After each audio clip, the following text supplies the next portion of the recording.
Hello, everybody. Welcome back to the LJL Podcast, episode 13 of season number 2.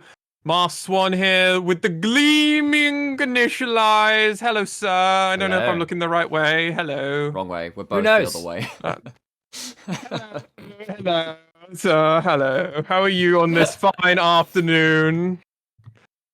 Doing pretty well. Thank you. I got it that way, haven't I? Hang on, I don't know. Fuck it, don't care anymore. Over on the other side, well, the complete other way, it's the compassionate Nymaera, and he needs compassion when dealing with myself and Initia1ise. Yes, with us. A little bit, titch bit. Did he tell you about? Did he tell you about my interruption to his room the other day? No, what? Al can share this one. Just bursts in, badly singing Psychosocial by Slipknot, sprays Febreze at me, dabs and leaves.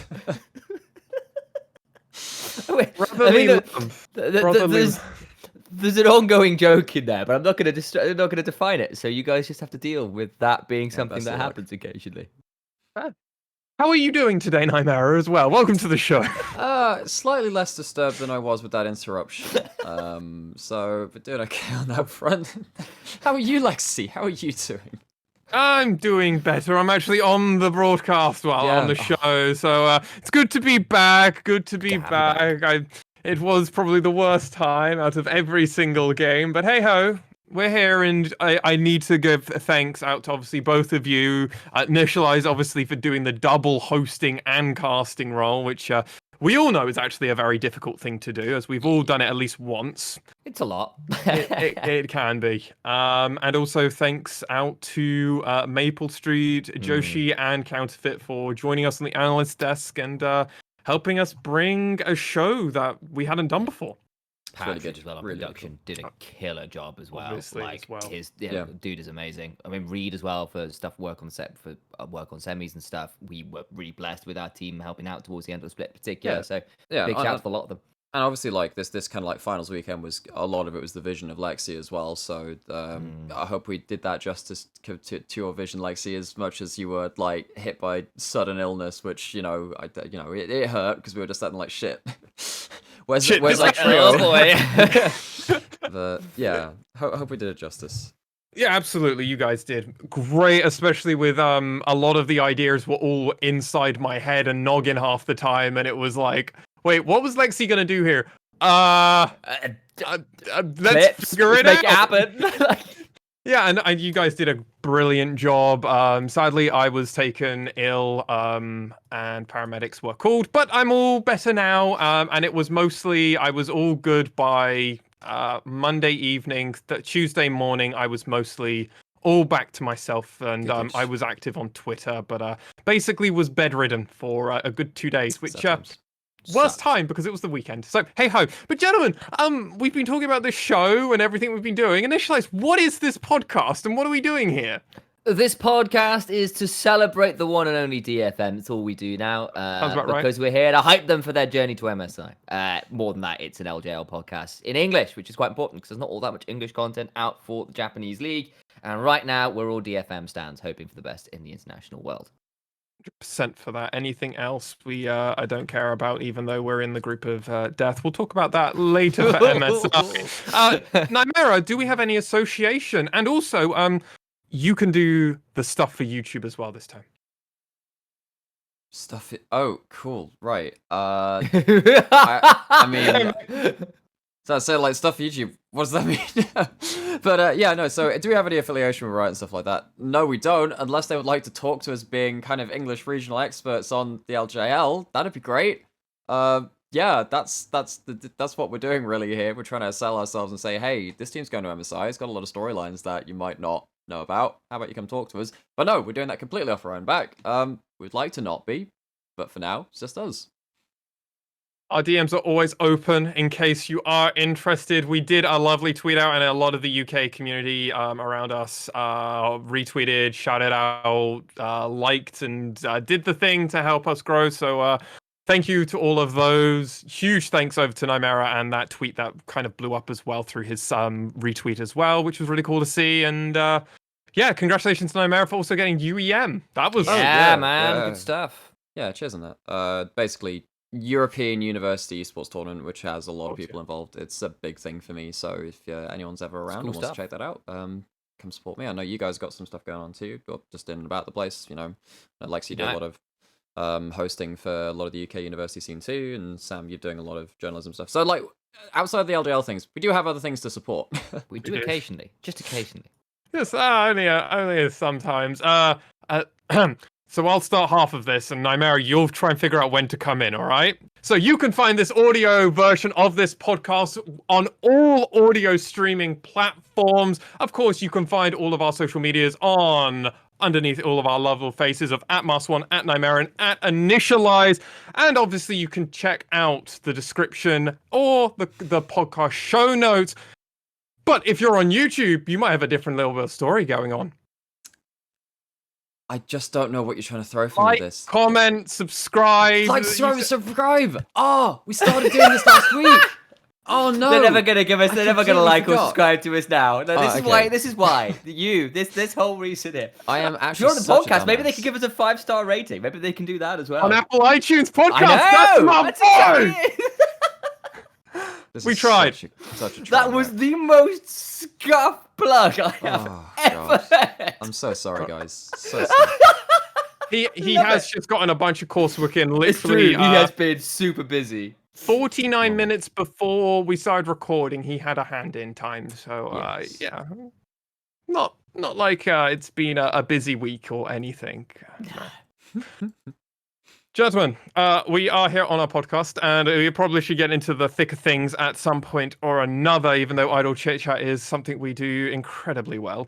It's something that we've actually been told to try and cut down on. So let's get into it. Rascal Jester versus V3 Esports will be our first main topic, and our takeaways. We'll then be covering the DFM versus V3 finals, obviously talking about everything that we do on the show, as well as our takeaways, and kind of just talking about the teams, and obviously kind of more talking from a DFM perspective because they're the team representing us, so people will probably want to know more information about them.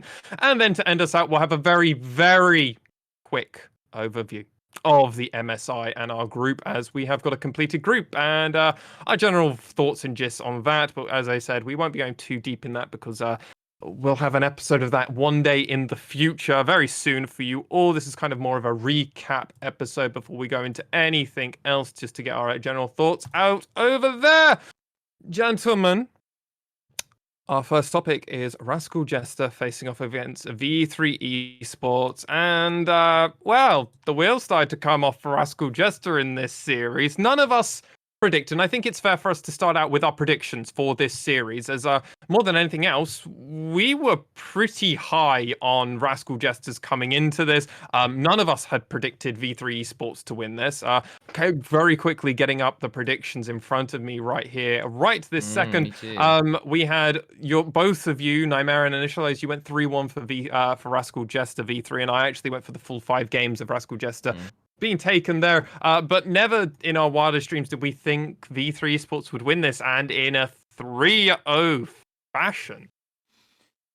Yeah, it was very convincing, honestly. The Jesters looked kind of a little bit out-thought. They'd been figured out, and they got so wrong-footed, particularly on the top side of the map, that even, strength from the bot side couldn't do all that much. And credit really to V3 for stepping up when it mattered, and also just good prep, because they really had Kinato and Hachimecha on lockdown through the whole series. I mean, I want to back over to you both again, but let me spin this question a little bit to you. All of us had predicted Rascal Jesters. Why had we predicted Rascal Jesters to win this? And then where had it gone so wrong in our prediction and just assumptions for Rascal Jester? So I think that what we kind of said right at the start of the split, and there will be some clips of us because it's going to be really easy to meme this one, where I think there was a point where I said, like, what are Rascal Jesters? Oh, they're V3 but worse. But it seemed at the end of the split, Rascal Jesters were V3 but better. They had the same practiced early game, powerful snowball jungling with these farming picks, with points of powers across one area of the map that they could play around. For Rascal Jester, that was the bot side, and I guess for V3, the reason that they were different is because it was more towards the top side, given their roster this time around. It just felt that pound for pound, Rascal Jester were doing what V3 wanted to do, but just a little more practice and a little better, and that's why I thought, well, you're kind of against that same kind of style, you're just going to get bled out and lose, but of course that didn't happen. Initia1ise, over to you as well. I mean, I'll also add on that I think V3 have been trying to play some really top-side focused drafts, like picking Tristana top and then doing it with sort of 1-3-1 poke comps, which are notoriously hard to pull off. Like, if you can get a Baron, you are incredibly obnoxious. Nobody can do anything to you. But getting to the point where you can take a Baron uncontested is a nightmare. You don't have any engaged tools. They were pulling out comps like that quite often and not sealing the deal. The tiebreaker versus Sengoku Gaming was a little bit sad on that front. 1 kill in 30 minutes. They were super far ahead. Then just collapse in the moment, literally 2 minutes. And that was the kind of vibe we had from V3, was just a wrong read on the meta, not able to play to their strengths because they couldn't prioritize Cog without leaving Hollow and Reinhardt out to dry and die in the bot side. And that all seemed to be a problem. They went to 5 games versus the Hawks. And, there was lots of stuff adding up going, okay, there's talent on this roster, but it's not quite clicking. The meta's really off for them. And then come into this series and they find picks that really work for them. They find a way to play this meta for them and kind of have a little bit more focus in some ways towards carries in the bot side, which was not necessarily what we were expecting. No, I mean, this is a series that we came in, they looked pretty shaky versus Sengoku. Obviously, they were the victors overall, but then coming in against Rascal Jester, there was just no way that they should, I mean, in my eyes, actually win this. I just assumed it was going to be a blue side flipping coins, and overall, Rascal Jester will win. Maybe there's a world where Rascal Jester take a red side win, which is where I think the 3-1 is completely fair from both of you as well. It's just how you would expect that to go. But it wasn't, and this was just such a weird series because it was that 3-0. Like, it's caused me to really look at this, and I think one of the first points that we can go on is something that Nymaera re-brought up and I completely overlooked, is this was V3 winning red side all 3 games, and that was weird. Yeah, this is actually going to tie together a lot of the points which I want to make about this series, but the reason I think that Rascal Jester's lost well on blue side, which has typically been the more powerful side, is felt like they were getting trapped into Hecarim first pick, because V3 knew that they'd pick it if they left it up. So they just take the Gnar on their own rotation, and that meant that Cog would just win out top lane. He had 3 games in Gnar, and he crushed in every single one of them. We saw versus Sengoku, where he just tore a new one with Gnar as well, right? He's maybe even our best Gnar player in the league at this point. Him and Evie are up there, right? So it's that. It's kind of like V3 going on to red side, knowing that Rascal Jester is going to be very telegraphed, having answer to that telegraphed first pick, and then having just a much better early game plan around their winning lanes and jungle matchup. They crushed through that, and Rascal Jester just did not have an answer to it. I mean, if I can jump in there, so just to point this out for guys, you'll notice that every single game, Rascal Jesters get Hecarim Orianna. Every single game, the response from V3 is Jinx Braum and then Gnar, basically. Jinx Gnar was the first rotation. Yeah, and you got Jinx Gnar, and effectively that says they get the Jinx. They got Jinx Braum bot lane every game. They got a Gnar top lane. Basically, okay, Braum and Jinx can survive till 6, and then we can bring them into team fights or bring people down. It's hard to dive them, hard to play through Jester's winning lane because it's actually very difficult to get onto both Braum and Jinx at that point. Jinx can farm from way away. Flame Charmpers are super nice. Braum with the shield, with the concussive blows, with the glacial fissure. That's a really difficult lane to get on top of. So that's fine. And on the top side, Cog leveled Kinatu. Like, the Gnar counters didn't work like the Camille. The Renekton was awful when it came out. Like, it was difficult series for Kinatu. And then on top of that, you've got this horrific pressured vacuum in the top side. You're not able to pressure on the other side of the map. And Hachimecha has just an awful time of it in the early game. Every single time. There is a different level 1 plan from V3 to make his life a living hell in the first 5 to 10 minutes in the jungle. And his laners don't get to come and help him because they're shoved in early on. Or even if they are, it's on the wrong side of the map. And Hecarim is super powerful. Hecarim Orianna is super powerful. That's all well and good, but if your top lane is forever shoved in, and therefore Cog and Muujin on this Olaf can just come and fight you before you're 6 and get loads ahead of you, it's a nightmare. It's all well and good saying that strong, but they're not really that strong pre-6. They're alright, but Orianna's okay pre-6, but Hecarim isn't. So and credit to V3 for the early game plans. Credit to Muujin kind of spearheading the charge into making Hatchemetcha's life really difficult in the early game. I don't even necessarily want to blame Hatchemetcha. Like, he did try to shift things up, but like there is just this whole deal of like, okay, Hecarim is going to want to full clear early on. If you interrupt that, he put behind for a long time, and you can do a lot before he then gets to be useful. And basically all of these games he never got to be useful because Mood and the likes were so far ahead so quickly.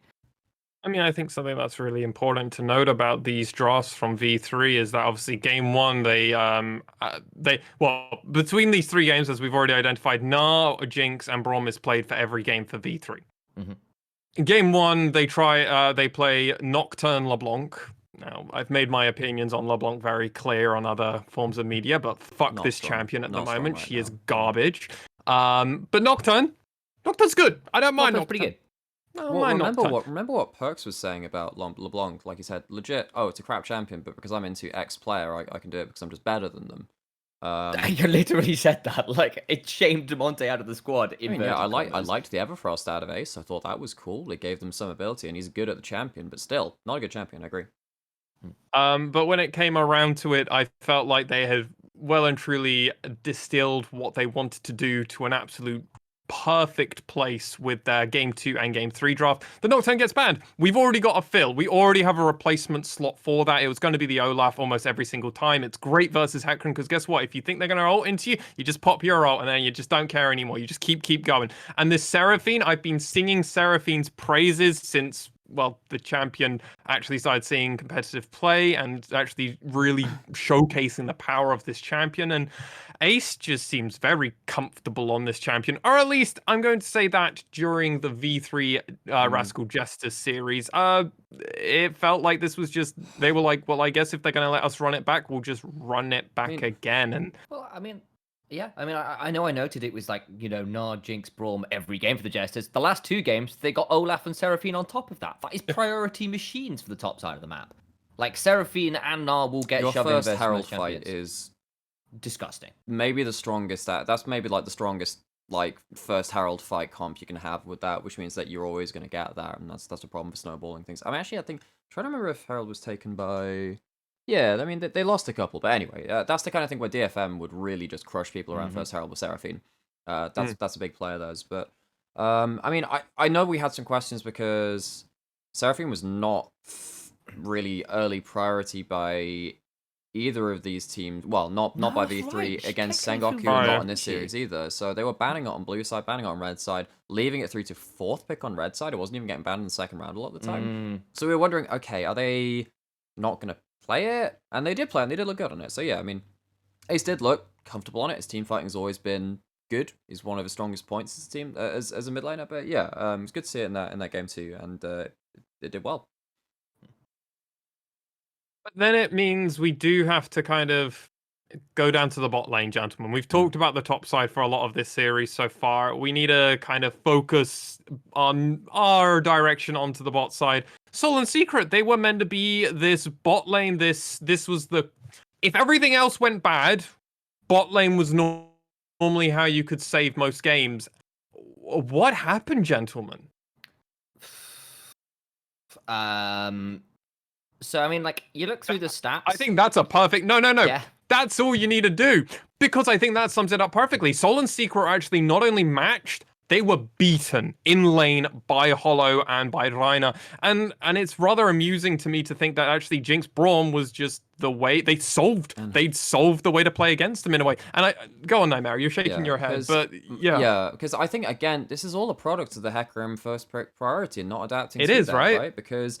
You're playing Hecarim while... I mean, there's a whole problem with the top lane, I know that, right? But if Jinx first pick priority has legitimately been a thing if lanes don't have an answer to it, but like, you look at what Rascal Jester is responding it to, they're responding to it with Aphelios and Kalista in terms of the AD carry. They are shorter range than Jinx. You're playing into a Gnar, which is really good at zoning out short range carries, because if Kalista has to...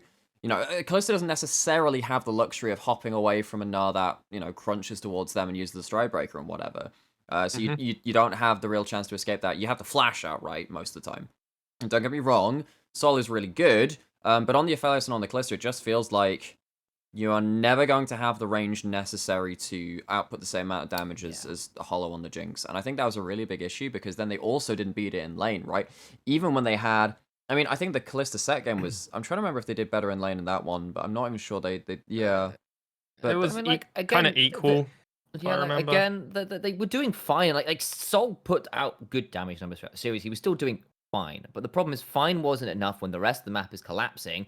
And you've basically picked Kalista and Aphelios, Aphelios 1 and 3, games 1 and 3 rather, Kalista game 2, and those are basically there as lane priority machines, especially into Jinx Braum.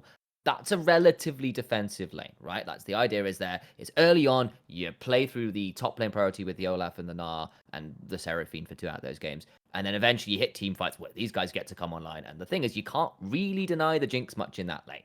Unless you dive them. Yeah, exactly. And when the rest of your map has collapsed. But we're not in a bot lane dive meta. You've got a hacker in post 6, it's okay. But by that point, but this is the thing, right? You're against another jungler which can respond to that well. And because you've already got mid-top priority, you get to respond to that. You're rarely going to be in a position to actually have that happen. So anyway, it just feels like, again, the bot lane and like consistently giving over this Jinx, not wanting to take the Braum away because, I mean, there are plenty of things which you can pair up with that Jinx anyway. It just feels like Rascal Jester's got really hamstrung by this first pick Hecarim, even though it's a really strong champion. It didn't work in this series, and that's why it's so important to adapt mid-series. Rascal Jester just didn't.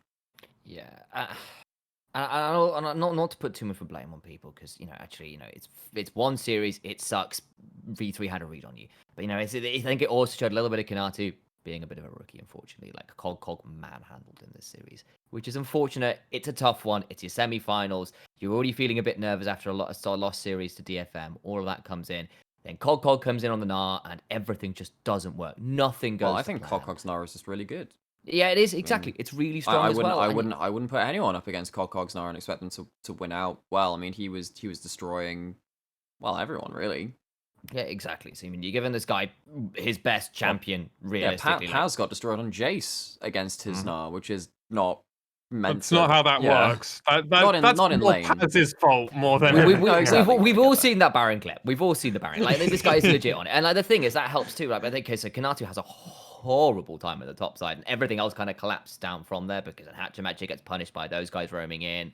The Orianna is just doing Orianna things in mid lane and doesn't really get, needs level 9 before she's got enough points really to be shoving wave consistently. Right. And at that point, it's like, okay, we can't unlock bot lane. And this top jungle is so far ahead that we've got to be afraid about leaving lane at some points as well. And it kind of all falls apart from there. And it all comes back to the problem that Rascal Jester, that Nymaera and Initia1ise have both already said a few times. It is all around this Hecarim first pick and how they draft index themselves. They're like, we have to get the Orianna, and then we're going to have to get something else. Because of this, V3 Esports were free to ban Ezreal on the second round of bans every single game. They also banned Varus in game number 1 as well. And basically we're just like, Sol, you're just not going to get to play the champion that you looked really sick on versus DFM. Because we're just not going to let you. And if you don't get that handshake, you also now don't have the poke, which means you don't have the longer range in this matchup. So you can actually find a way in. Senna was, of course, Prio first pick banned, first ban from V3, because let's not give a champion that actually outranges just naturally against Jinx, and you just win the game. And it's really sad to see Rascal Jester go down like this, gentlemen, because I feel like they're a team that could have gone a lot further. But then also, it's kind of sad to see them go down, yes, but also they absolutely deserved it. They absolutely deserved it playing like that, I'm sad that Rascal Jesters didn't have a bit more of that, mad scientist vibe, I suppose, and actually managed to adapt and bring out some cool picks. And, we didn't even see Sol's Ezreal. Plenty of picks were missing from this series, and we're just like, where are your priorities? Yeah. And I hope they come back in summer and they learn from this, because this is a real slap to the face. Yeah. Like, I think it speaks to me a little bit of, like, prep gone wrong, right? Like, this is a team that said, this is what's been really working in scrims, this is what we want to get on, and it not working on stage. And part of that, I'm sure, is, things like Kanatu not getting to play lane necessarily the way he wanted to. It's a tough matchup, but should it go this badly? Maybe not. and things like, okay, Hecarim Orianna, great combo, everybody's using it. Hell, see in the finals, DFM abused Hecarim beautifully in a couple of those games. Before this series, Hecarim had a 100% win rate in playoffs. Yeah, exactly. So you understand the 100% presence, 100% win rate. And if you're suddenly thinking, well, maybe we can't give it over either, that would be horrifying. And then again, we've already talked about Muujin not really wanting to touch the Hecarim which is why do you need to first pick it then? Well, potentially, yeah. And then there's all these questions. So I'm sure it's a mix of prep. I'm sure it's a mix of actually things on stage not working out how they're supposed to in scrims. Again, we mentioned, do you really expect to get invaded every single game in a different way, levels 1 to 3? Well, a Hecarim, you kind of have to. With Braum, who has it. Well, exactly. The thing about Braum is that you have one of the strongest level 1s in the game too. He wasn't part of the invades, though. No, but the threat's there. Sure. The issue that comes for me is just when you look at it, is the pick and ban order. Yes, the order. When we talk about the adaptation and it not coming through for Rascal Jester, to come back to you, Initialize, is they always went with Galio, Rel, Tristana. First 3 bans from Rascal Jester. They then always first pick this Hecarim, and then they lose the game. And it's like, guys, they're not changing their comp here. Maybe do something different. Is Ace's Galio really that bad for recap and the team? Is it really that bad? And the thing is, though, the Hachimetra does play Nocturne too, to an extent. I trust him with that. If you're going to play Galio, you can play Nocturne. You can play Nocturne as the anti-global comp, which is what we saw V3 do against Kanatu's Camille in game 1. Yeah, Camille just ended up losing versus Nara in the isolated 1v1. There was no jungle pressure, and then it just fell apart, right? But, even then, I'm not even sure. From my view, I'm not sure the Hecarim first pick's the problem. I think it's getting yourself lane priority on the top side that they just never managed to do. Mid and top never got lane priority to make it happen. Because Olaf will just be there first, and a Hecarim pre-6 can't help you. So, I'm not even sure that's feasibly true, because until Ragnarok, you can definitely help ward things off in a 2v2. Honestly, I think the Gnar was more of a problem than the Olaf. Is my view. Oh, no, certainly didn't help. But I think that Olaf just continually making sure that Hecarim was not able to be on the map, constantly pinned back towards back camps, having camps taken away, and funneling them around the map. I think that was really bad for Rascal Jester. And I reckon it would have been hard for that to happen if you managed to get lane priority. Although I get the point. Oh, I think they should have banned it. I think my take would have been, at least my adaptation would have been probably top lane, not necessarily around the Hecarim, I guess. Yeah, I think that's fair. At the end of the day, it was a 3-0 and it was clean from V3 Esports. Game 2 was the only close game, but even then, V3 very much came out on top with that victory. And they weren't able to find it. Rascal Jesters will fall in 3rd place, and V3 Esports were able to make a return to the finals. They are back-to-back finals for V3 Sports. Slightly different team, but Rainer and Ace are still there from the original squad, so must be feeling very confident in their ability and have very much now proved themselves. If there are any doubters now, they are one of the top players in the region, at least at the moment. Top 4 always to be in contention for a spot. They've had top 3 finishes for the last 3 splits ever since the new format came out in 2020. V3 have really turned it on. And that's a promising thing to see. Hopefully, they're in 2019 too. It's 4 in a row. That's even better. Hopefully we can see maybe something, a rivalry or something coming through from V3 Sports. But sadly, even with new members of our community now giving more access to the Japanese interviews, no one's trash talking. No, they're not. No, they're not. They're all very nice and very polite, and they're very kind to each other. Even Ebby on Twitter is like, Fudge is like, "Do you want a fudge sandwich?" And then Ebby's like, "How about some sushi?" It's like fuck's sake. No, we prefer shrimp sushi. Is that right? Ebby is named Shrimp in fairness. Yeah. I would have liked it if it's cheeky. I like it. I would have liked it if Ebby was holding some sushi, but it was fudge as sushi. Dude, let's meme the Photoshop shit his face. Yeah, Photoshop his face onto the sushi. Yeah, or something. I'm gonna make you into sashimi, babe. Yeah, exactly, right? Like, I was like, but he was just so polite. He's like, oh, when it's Ebby's happy face, I'm like, okay, well, fine. I'm just okay, whatever. It has been. You realize we eat fish raw. Blabber better not be coming top lane. Like, come on, it's just there. They're all there. This is why we should be in charge of assisting the Japanese teams with social media for the Western audiences. Let's go. For the Western audiences, not for Asia. We don't know that shit, but we know Western memes. Gentlemen, that was the V3 Rascal Jester series. For myself, bit of a disappointing one that Rascal Jester went out like this, but hey, V3 Esports making their way back to the finals. Members of the team look good. The fact that Ace was able to go 5-0-4 on LeBlanc should say a lot about Rascal Jesters in this series, from our analogy from Perks earlier, and everything else. Gentlemen, floor over to you. Any last thoughts about this series as a whole? Great improvement for V3 through the series. Credit the coaching staff, credit for figuring out how they wanted to play the meta, and for solving Rascal Jesters a little bit, put them in a bit of a bind, and played them out well. Yeah, I think that V3, much like spring to summer last year, are starting to find out the roles in which their team succeed the most in. I think there's a problem. I mean, we saw the limit of that Worlds 2020 with the players in terms of, okay, if you're not like varied enough with the plays, with the actual roles you can take within the team, if you know that one player is always going to play the same type of champion, that can cap them. But the fact that they're starting to find out where they're comfortable means they might be a domestic contender now. You know, there's always a chance coming to summer that they improve and learn a lot. With that all said, gentlemen, we must move on to our next series, and this is, of course, is Detonation Focus Me versus V3 Esports. Now, I'm going to set the stage a little bit. DFM return to the finals. They were our number 1 seed. They had been dominant the whole way through. Wait a moment. I've heard this script before. Let me just see if I'm looking at 2020 summer again. No. That was V3 Esports. Have been very wait a moment. And then DFM were in losers bracket. They were in the lower bracket. They weren't in the Juggernaut match. That was weird. That's weird. Wait a moment. V3 Esports went through lower bracket from round to round as the lower seed as well, and made it all the way to the finals. And DFM did this in summer.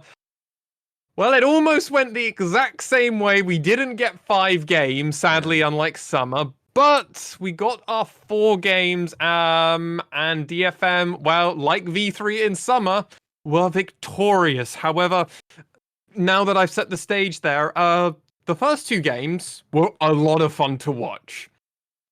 The last 2 games were DFM very much more showcasing to the world, take us fucking seriously. Because that's the way you have to look at this, because it's not V3 looking bad, it's more DFM are just so fucking good. Yeah. No, I agree. Gentlemen, gentlemen, take this away from me, because, I mean, DFM, man, what the... Well, I'll put game 1 scoreboard on the screen for you all if you're watching on YouTube, which you should definitely like, comment, and subscribe on. There we go. He's learning. He's learning. Game number 1, gentlemen. Ebby has an absolute incredible performance on this one. Aria really kind of prevents Ace from being a huge figure and kind of really pulling him around this map. And obviously, we've already highlighted this. Steal on this Nocturne. So we saw the first pick, No, which we knew was so important coming in from the semifinals where just Cog would just run over people. V3's response to it is, oh, you're going to pick No? Well, we're going to pick a lane nullifying top side and we're just going to deathball you, so it doesn't matter if you have semi-globals. Then they realized they had 0 CC. So, as you can see, there's a phase rush on set, there's a phase rush on Nocturne, and they just get the hell out of dodge. Yeah. I think I'll also add into this that actually it is a fairly good comp from V3 if DFM come into them 5v5, right? Because then you basically put the gravity veil down, you have Tom Kench to devour, there's Last Embrace, there's all the shields from Karma. Like, if you go too deep, you get separated out, you get stunned in place, people go down, and it definitely made 1 or 2 of the dives in the mid game a bit tricky for DFM. Yeah. But the moment you ever got, if you ever ended up split up, you were in trouble, and you were into a 1-3-1 versus a Fed Rise and a Fed Nah. Like, that was always going to be challenging. And then on top of that, you didn't have all that much CC to take fights on your terms. And a lot of your damage, like consistent damage, was on a frontline Graves, who, would be walking up into quite a lot of damage himself. And if Tahm Kench ever devours somebody else, you can get a little bit thrown to the wolves. So, like, nice pseudo answers from V3, and it definitely made DFM job a bit harder. But, like, it was a good way to answer DFM, not really a good way to have win conditions yourself, was more my problem. And it kind of played out the later this game got. I mean, this was a game of where V3 looked like they might be able to find a way to win, like at least come out on top early game. They did come out to a 2K early game lead. Problem is, the first team fight was an ace for V3, for DFM, and it was like, wow, that lead that you guys had, that was nice. Dragon, ace, and a turret as well over to DFM, and they really snowballed it from there, even with the V3 finding a few objectives and a few things here and there, like a Rift Herald or occasional, like 1 or 2 kills here. It always felt they were trading down in a lot of spots, and DFM were just pushing as far as they could go. Yeah, and I will say that you look at Kazu's scoreline there at 1-7. He's an absolute nutcase, and in this ace, I'm pretty sure this is one of the times where the showstopper looked really, really good. I mean, there were also times where it looked... He got a dopamine rush from it looking really good one time, dude, and then he just was like, I'm doing it every time. There's a clip of him just looking at the screen, just going like, me? That was me? There's actually a clip of him somewhere, post-game somewhere. But, yeah, I mean, I actually really want to praise Kazu, because even though at 1-7, he made some really big plays. Dumb plays I hate the fact that he is so Hylissang-like, but just, like, such a clown. What he's doing is just, it's great. I mean, I think Maple Street on the desk was like, yeah, that's probably his first set game ever. It just kind of looked like it. I coached this guy before, he never really played it, and it's like, okay, all right. He said a completely deadpan to him. It's like, dude, what the hell? Like, Maple basically confirmed to us that the way Kazu works is if it's a 5-man play, he's going for it. Like, there's no, it doesn't matter if anybody else is around. Like, doesn't care if we can hit 5 men with the ability that it's happening. And that's like, Set is the worst champion to give to a player with that mentality. But wait, my Alistair headbutt Pulv hit 5 people. What do you mean? I can't be inting. He did half the game, just by the way. So I think the big takeaways from this for me were, first pick Gnar was, DFM proved that they were willing to first pick Gnar, which is huge. And that meant that V3 probably didn't want to be on red side after this, and we'll see that going into game 2 as well. But between that as well, DFM were super focusing mid in this comp. Like, they were just continually using Ox and ult, just straight on ace, keep going with it. And Ace actually did a very good job surviving longer than he should have done, even when he didn't have flash. I think he used his gravity well really well on the Victor. So I think that while DFM won this game, I mean, it was only 20 kills to 17. It wasn't the fastest shutout ever. They had to brawl. They had to fight through it. And actually, Muujin got scarily relevant. And if you hadn't built the Stride Breaker, and if you'd gone for, a Gale Stride Force Breaker Black Cleaver, or an Shield Bow or something like that, this could have been a much harder game for DFM. I actually think that Stride Breaker does a lot more damage than people realize, by the way. But it's not crit Graves anyway. This game 1 was probably the most even affair. This was the one if you want to see like a good contest. It was definitely DFM with a bit of nerves around their Nocturne ultimates and their globals and stuff like that, kind of going whatever. But some of their team fights were really fun. Yeah, I'll also say that a few of the dives, particularly onto Ace, were like great calls by DFM, mucked up a bit by Kazu. There was once where basically he flashes, then showstoppers, rather than flash, face breakering, then showstoppering. So like he just didn't get the abilities in the right order, and Ace gets to walk away rather than being stunned in place. And they takes him further away from the team, so the team have to go like across the front of the tower to try and get to this guy. It's like, why are you taking him away from us? So there's like once or twice where it's like, okay, that was a little bit silly. And also, credit to Ace right now for playing out some of the team fights while keeping people alive. Muujin got scary, even if the build was a bit off. And I know a number of our analysts were a little bit like not happy with that. But yeah, it was a fun game. It was an interesting game. It wasn't the cleanest though. No, not at all. And this was a game that honestly, I mean, obviously we're going to be telling people to go and watch this whole series because you should. This is the finals. If you care about remotely around LoL Esports, this is the one that you should be watching. And you should go and watch our full English coverage, by the way. We have an analyst desk pre for it. Show timestamps have been done for all of it, but so go watch that. But in all seriousness, this first game, I was on my toes for parts of it. I thought, ooh, this might be an actual banger of a series. I actually was like, ooh, is DFM getting pushed? Is V3 better than I thought it was? And then, gentlemen, we get game number 2, and all of my thoughts, everything, I was like, oh my god, are V3 actually just better than DFM at this point? What is going on? Gentlemen, we need to talk about game number 2, because game number 2 was, I would argue, outside of maybe game number 3, which was just another one-way roller coaster. It was just a slide. This was also a slide if you look at the gold graph for game number 2. But V3 Esports win. They do.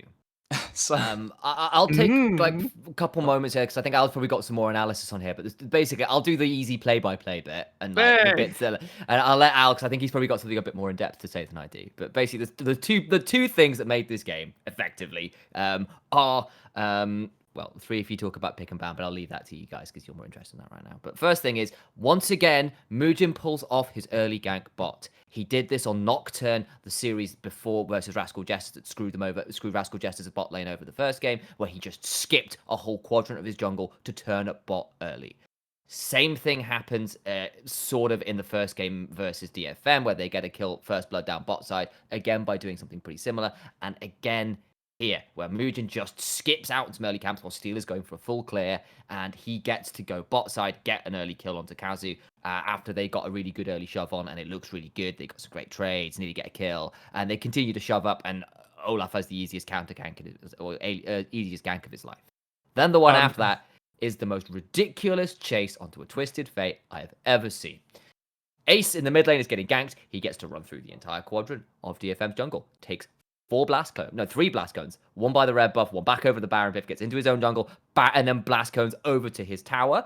DFM chase him for literally 30 seconds with Kassadin, Hecarim, and Shen. I don't know if I have clown He's owed that. He's owed that from Worlds. All right, he's owed that. It was it was vindication and a little bit of catharsis for Ace, but it also just. It was not good for DFM. Like, Ebby loses a whole couple waves to tower. He dives. Steel dies. I think Arya might escape, but they both die, so it's now 0-3, and the Hecarim is miles behind.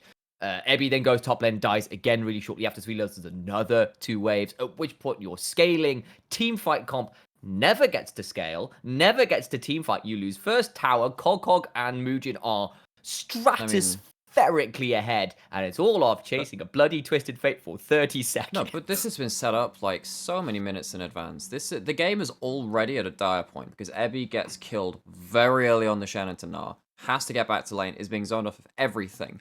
Most of the time when you are against pressure top laners, the ability to dive, and Nolof is one of the best of those, you need to start protecting them and shielding them early. That's something which Muujin did on Nidalee versus Renekton and Taliyah and stuff like that earlier into the split, and I really praised him for it. I think it's week 2, week 3. I'm like, wait, this guy's really good at efficiently pathing, so he's always there in time for a potential dive. DFM, don't do that early into the game. Decide, oh, maybe we should probably protect top now Ebby's 0-2. He's already 0-2! You've already failed your job! You already can't do that. And because Muujin's so strong and Ace is, well, you know, comfortable, V3 have been playing with topside prio for the entirety of the game so far, and they also ganked bot and killed Kazu when the bot lane of DFM had their point in pressure. So DFM had topside with one of the weakest topside drafts I have ever seen. You have... It wasn't great. Well, I mean, I think that Shen is okay into Gnar if you are free to take heavy trades, much like how Camille into Gangplank is very much you trade every time your passive is up, every time your hook shot is up. Shen does similar things. You just keep taunting in and again and making sure that you can punish the mini Gnar and use, like, you know, your pass-through of your Q to get some good damage through. Didn't get to do that because he had a losing jungle matchup, because that's exactly what Olaf does into Hecarim early. You just bully the shit out of that horse. And Kassadin is not a champion who can roam. They're just barely a champion pre-6 anyway. DFM, I mean, one of my big takeaways from the series is kind of like something that we had tracked throughout this split. DFM are a team which are really willing to back themselves in fights. They don't always have the spikes to do that, though. Sometimes they manage to pull against the state of the game and just, like, get some really good fights out of nowhere, and it allows them to play very G2-esque, right? Or, like, 2019, 2020 G2-esque, where they would be able to fight from behind and be able to find angles into plays which you just didn't expect. Don't do it with a Hecarim and Casted in pre-6 or when they've just kind of reached it. That's not their point of power. This is when that hilarious chase happened onto onto the TF, and there was that, that absolute clown car chase where Ebby then comes down and dies at the back end of it too, and it's like, well, this is just game over. You've lost everything at this point. You're waiting maybe to get a miracle couple of kills onto the Casted, and it doesn't happen. It feels like DFM, kind of like, don't get me wrong, V3 absolutely put them to the sword, but DFM should never have doubled down like that, because they lost out hugely. Knelt under the guillotine themselves. Like, it was pretty poor. And I'll also say, actually, serious credit though, because as much as we're like lambasting DFM, I want to give serious credit to Mugen just for taking a lead and running with it. Like, he gets the early kill, he gets the Herald, he gets the first turret, he gets the Shen so far behind, and he does monstrous levels of damage on him. Olaf. He does like 21,500 damage on Olaf. He's like a good 6,000 damage more than pretty much everyone else in the game on his own team. Had like 50% more gold than steel. Like, wherever he sees him, just runs people under tower. Like, he basically can go, yeah, I'll take the 1v2, I'll get the kill, and I'll walk out with Ragnarok. What are you going to do about it? I mean, another player I'd love to shout out is Reiner in this game, especially. Was really intrinsic to V3 actually getting a lot of these kills because of the Leona here. The game, ladies and gentlemen, out there for our audio listeners, was 16-1 for for V3 Esports. The final gold was 60k to V3 Esports, 44k to DFM, and it's not even close in any comparison we could make. And then, gentlemen, the last two games happen. Mm-hmm. And I'm going to kind of sandwich them a little bit together. Now, that's not fully fair on one of the games, because game number 4 was a bit closer, but it never...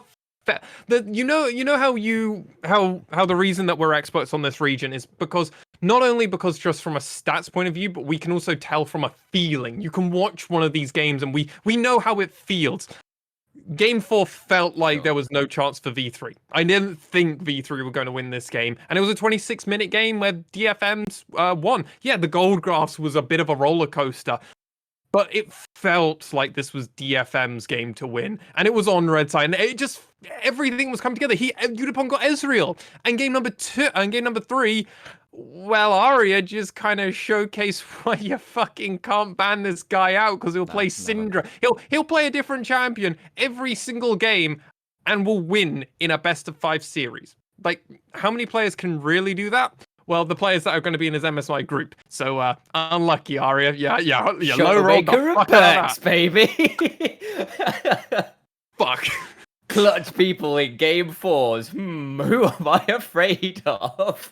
But gentlemen, Detonation Focus Me versus V3 in game number 3 and 4, because it's fairer to kind of lump these last two games a little bit more together. If you guys want to just go on one of them and then we'll go on the other, I don't mind. But both scoreboards on screen, so even better that way.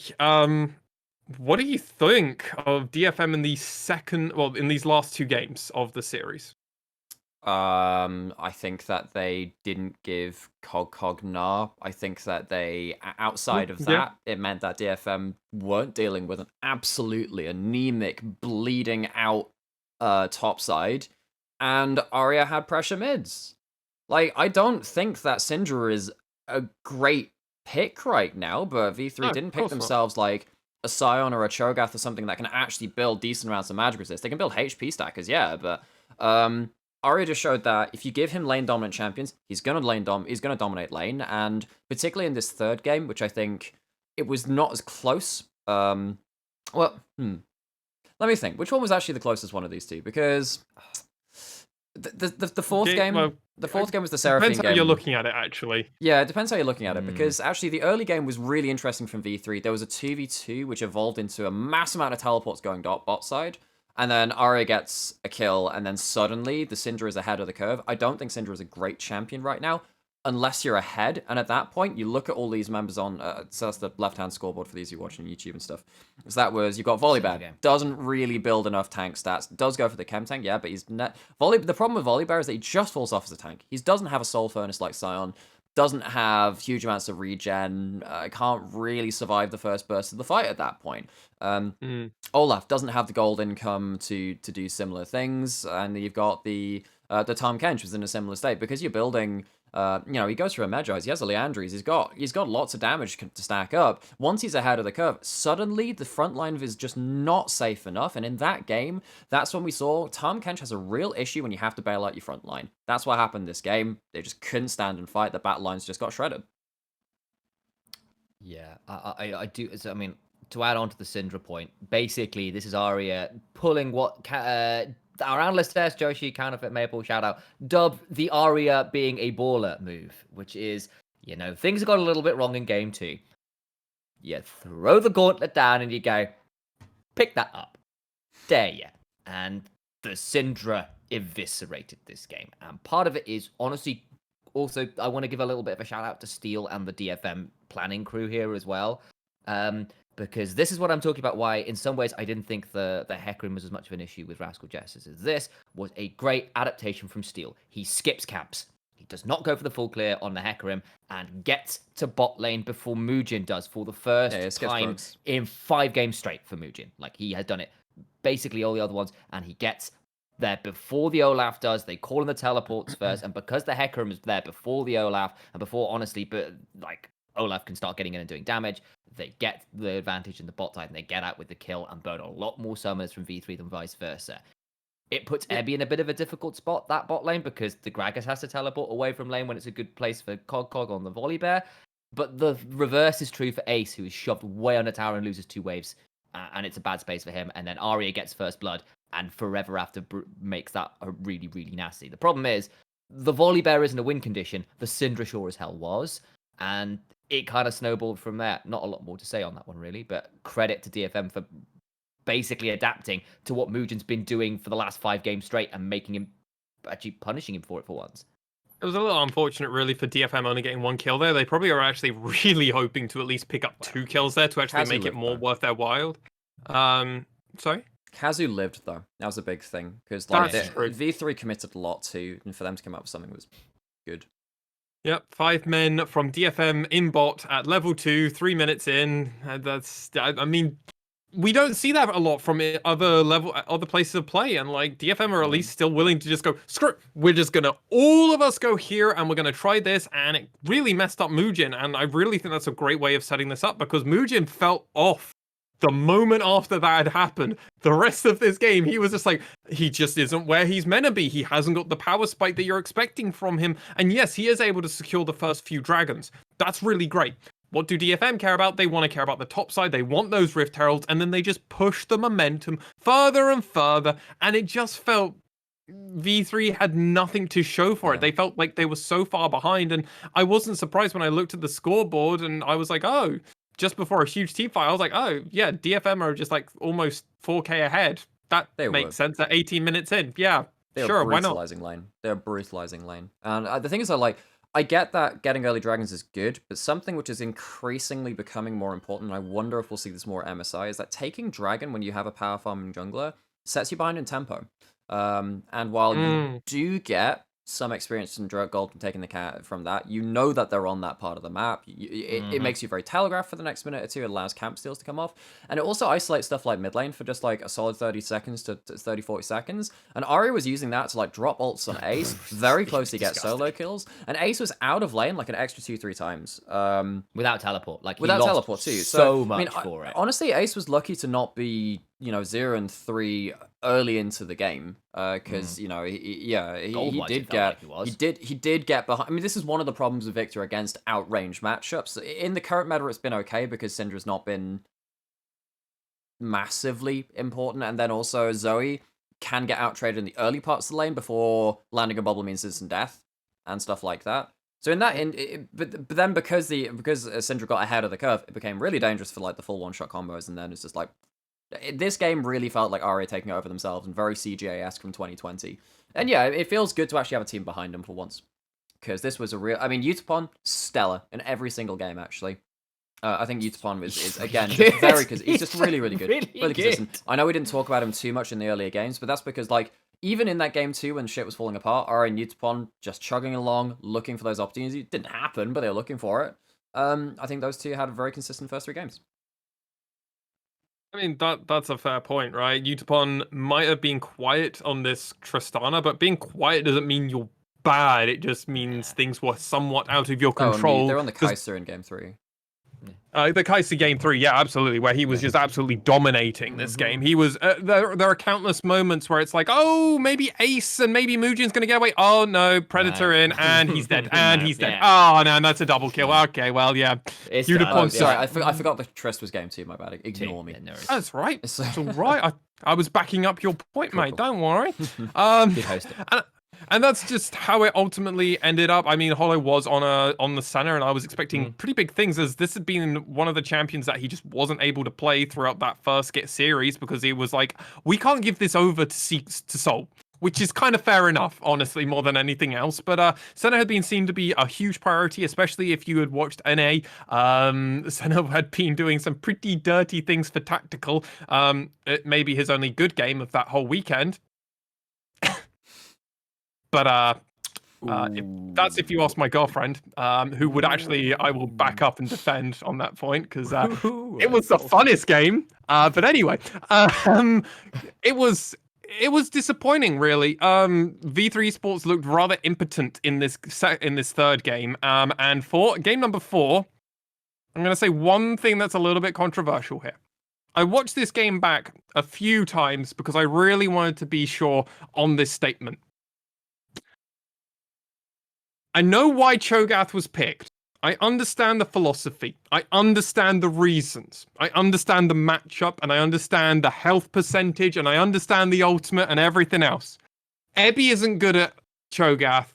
I'm sorry. I watched a lot of the stuff back, and he was not particularly impressive. It was probably his worst champion of the whole of summer.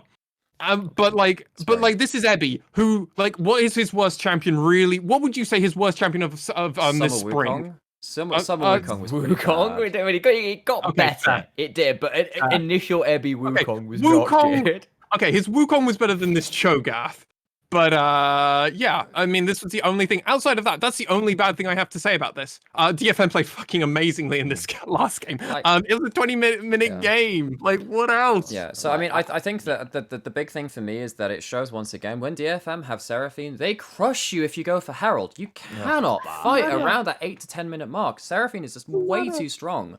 Like, the encore at that point in the game is just ridiculous, and they chose to, they go crushed around Herald. Like, what more do you want me to say? They did this right the way since like week 2. Welcome. They did this from like week 2, week 3, and like that was the first time Ari had played the Seraphine in their first game. Just crushes on it, and then it was just banned for the rest of time. Yeah, and then it was just because Seraphine was it's a mid support flex. Ari was one of the few mid laners that wasn't he did get a little bit punished. Sorry, I love this because it had been banned. The Seraphine, no, to add to your point, the Seraphine had been banned the first 3 games of this series. Exactly. The first one is open. Arya goes, I'll take that. And Ace is like, but me, I want to and then this happened.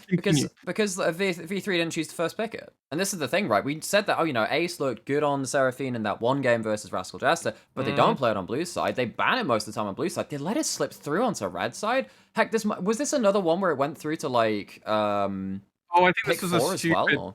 I thought. I don't know if it was that bad. Yeah, but I was screaming. I need to see what the orders were. Oh, it was first rotation. So they went blue side Jinx, and then they went blue side Jinx first pick.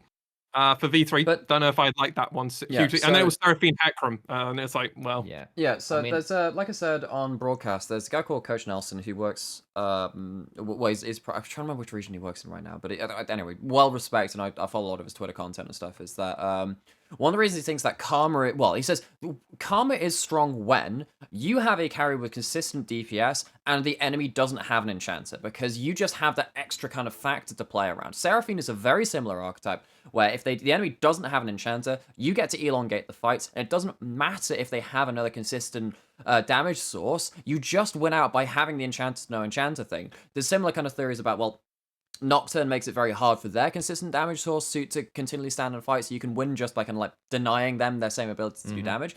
But having the Seraphine, which is not only a pressure lane, but just deathballs the shit out of you, whilst you have the Ezreal, who doesn't do as much damage as the Jinx, but has the extra shields and mobility and everything to go with, means that V3 just could not stand in 5v5. And they got outscaled in the tank department. And they also had too much engage to pay attention to when they had two static backliners too. This draft in Game 4 was very hard for them if they ever committed to the fight, and it did get to that point.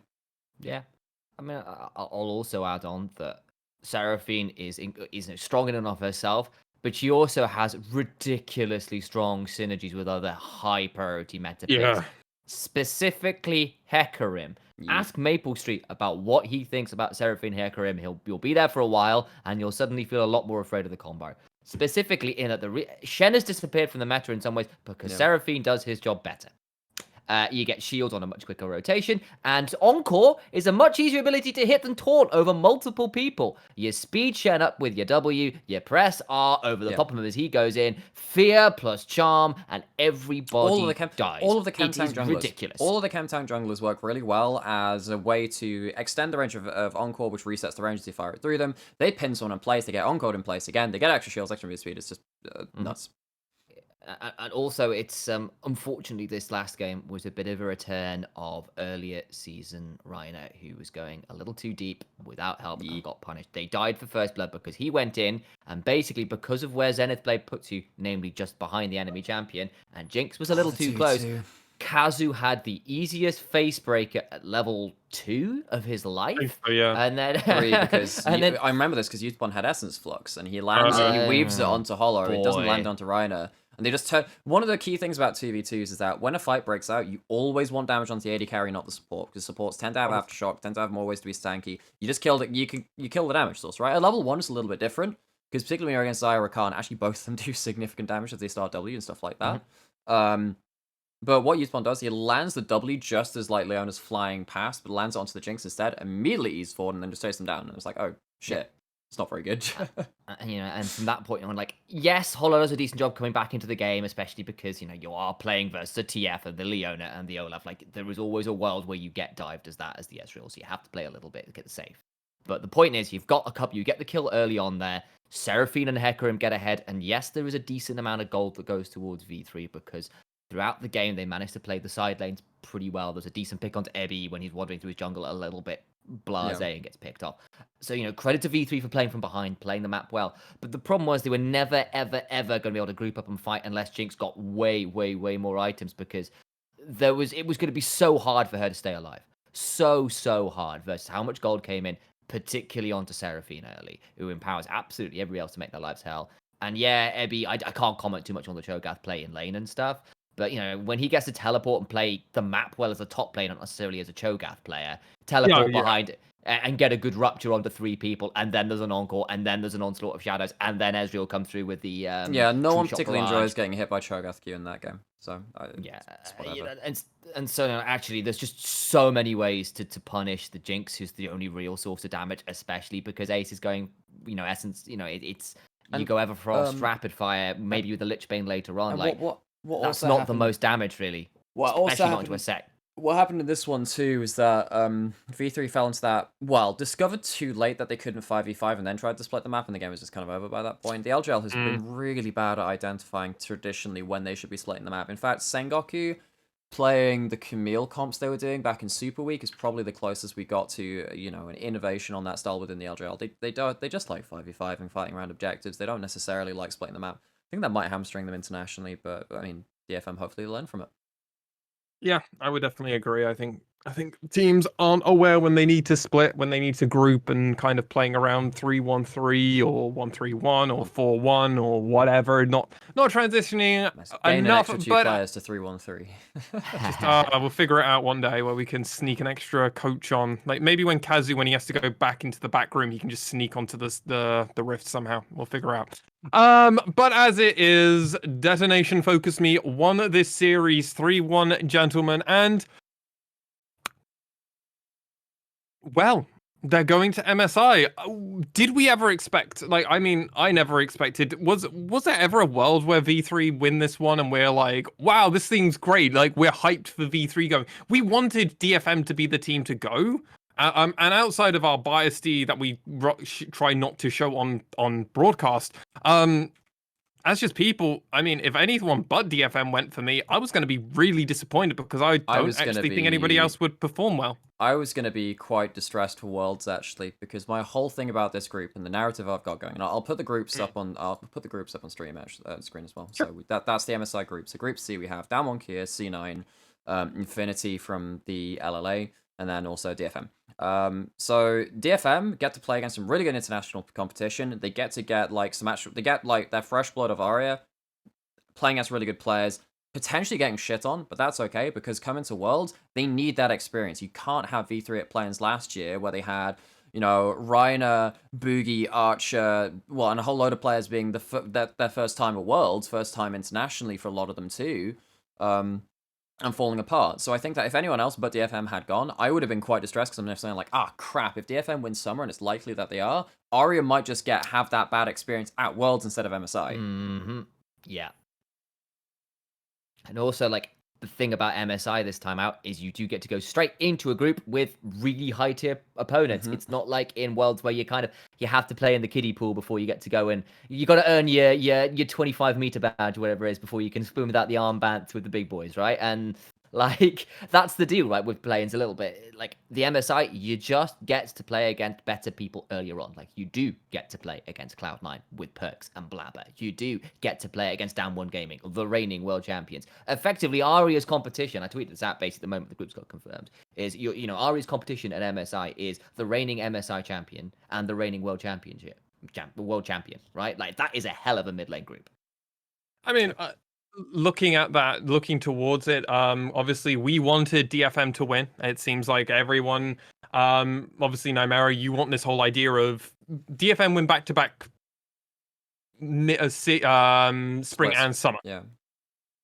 Is there a world where a team could be formed that you would transition something? Do you think there's any players that could be brought into the region? Is like a Cacao even, like, or something crazy that comes in and you're like, oh wow, actually maybe we get a return of Blank or Pyrian. Like, I'm just gonna throw out some names like that. Is there anything where a team could be formed halfway through the split and come in for summer and actually look to do a spike, and maybe you'd be like, yeah, actually I think they make more sense to go to Worlds? Aria, Utapon, and Ebby need to stay. There's no, I think you need Gang as well, actually, which means that I think Steel is good, great even. I think, but the things like this, that the whole thing about Summer is that he will be a resident, allowing Gang to come in, unless you're going to get Reiner coming in for that bot lane, and even then, I think Gang has had a higher peak in the past than Reiner, and particularly at International. I mean, Reiner really suffered. If you're going to bring Reiner in for Utapon Reiner and then maybe have, I don't know, maybe someone like Cacao going to jungle, or you know, some superstar jungler kind of moving from a big league down to the LJL, that could work. But I think even then, you're upsetting synergy, and you still need most of DFM, right? At the end of the day, from this region, Utapon and Ebby are the two best natural Japanese talents right now. Throw in Gang, who is the best support in the LJL on his day, and you also have, you've got Aria, who's the best player in the region right now, I would say.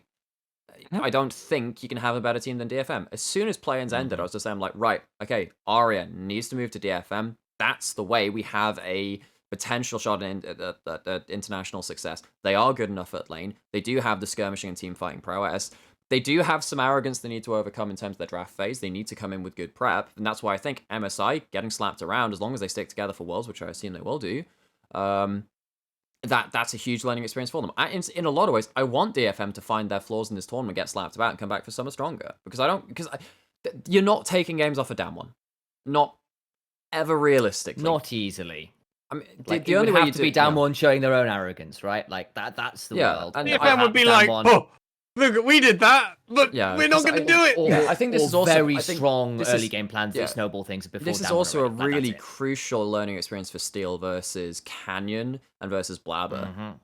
Because if DFM, I hope they go into this confident and willing to learn. That's the main thing. Just play your heart set. If you get anything, that's great. Try and take some games off Infinity. You might not do that either. We'll have to see, because that's the nature of global metagames. Sometimes you come in with the wrong read. Sometimes you don't prep well. Sometimes there's a whole load of different reasons why shit just doesn't work so well.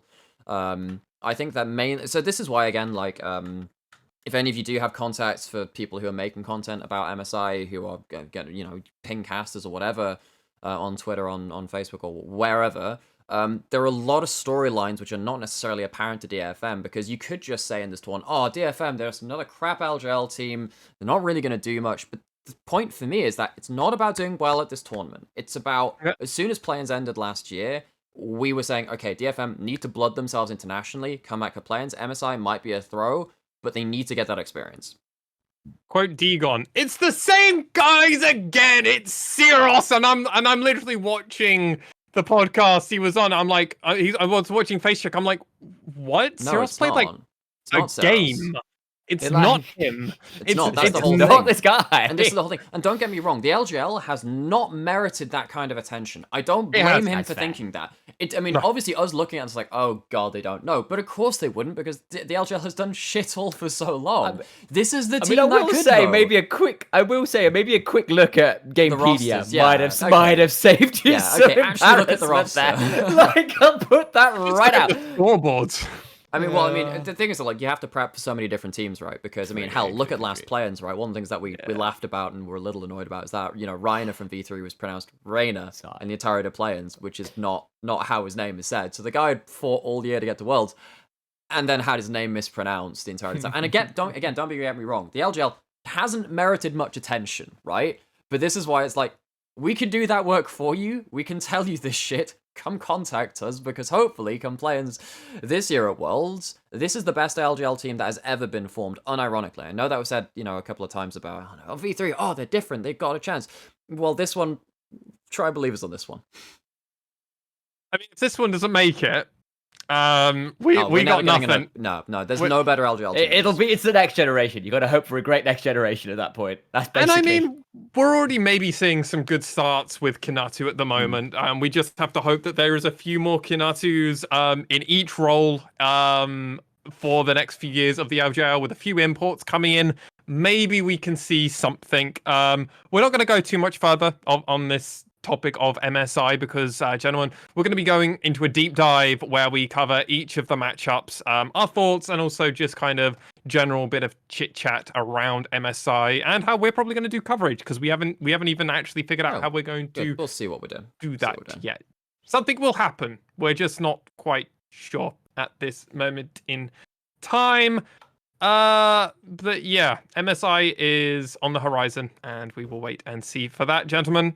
To end us out, a segment I didn't even announce at the beginning of this podcast because it came to mind halfway through, towards the end. I now must give myself a medal.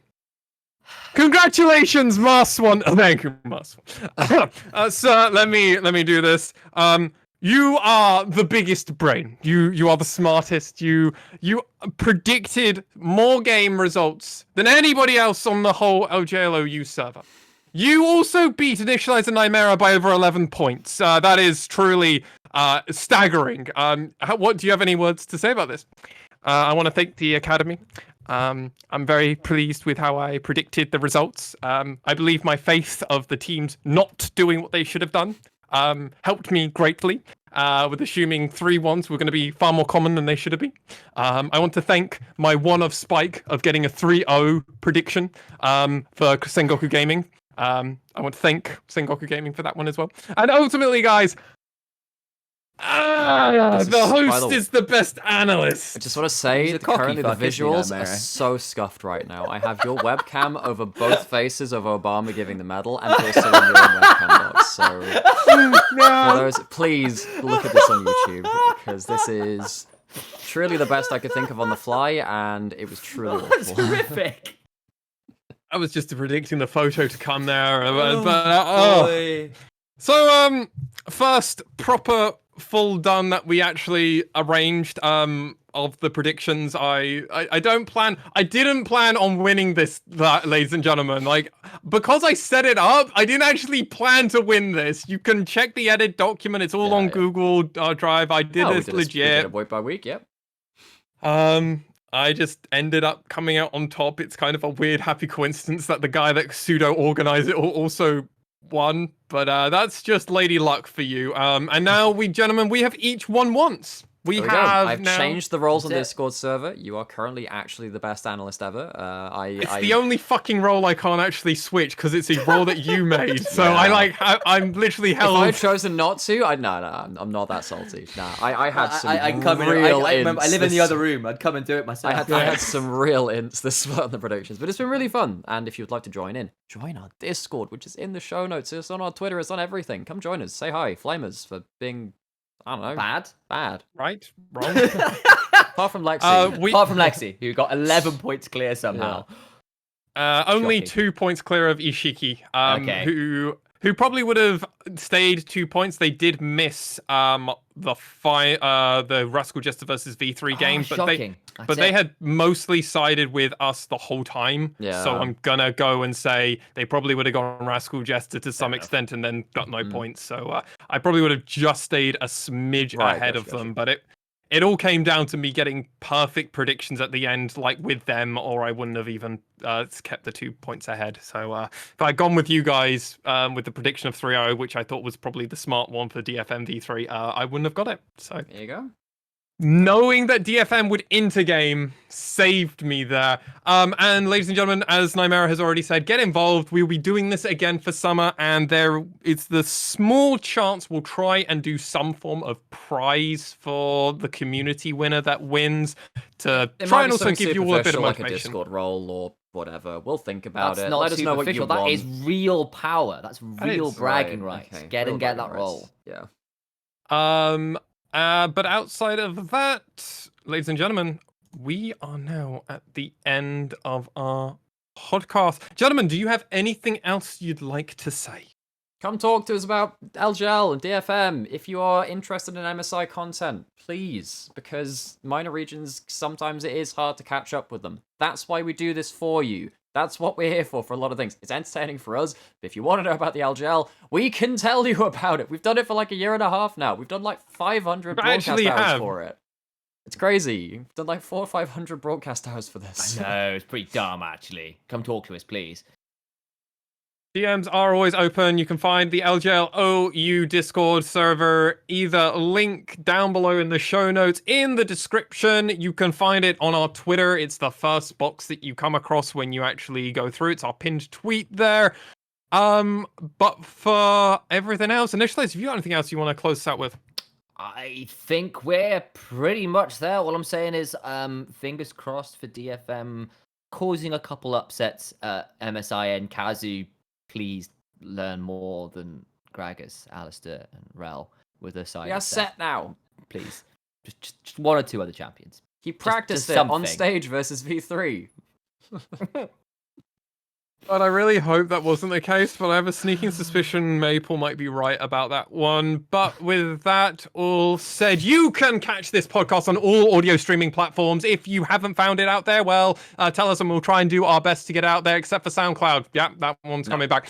Obviously, if you are watching this on YouTube, like, comment, and subscribe. Rate this podcast 5 stars on Apple iTunes podcast. And outside of that, gentlemen, we'll be back next week to probably do our more long-term look back through over the whole split that was the LJL. We might get a little bit of tidbit stuff similar to what we've done in the past, where we do blast from the past clips from our predictions and then flame ourselves or praise ourselves depending on what we do. And then after that, we will be getting ready for MSI and be announcing our coverage for the future for there. But for myself, at MaskedSwan, for Initia1ise and at Initia1ise with the 1, and at Nymaera over on the other side. Thank you so much for watching or listening, and we'll see you very soon.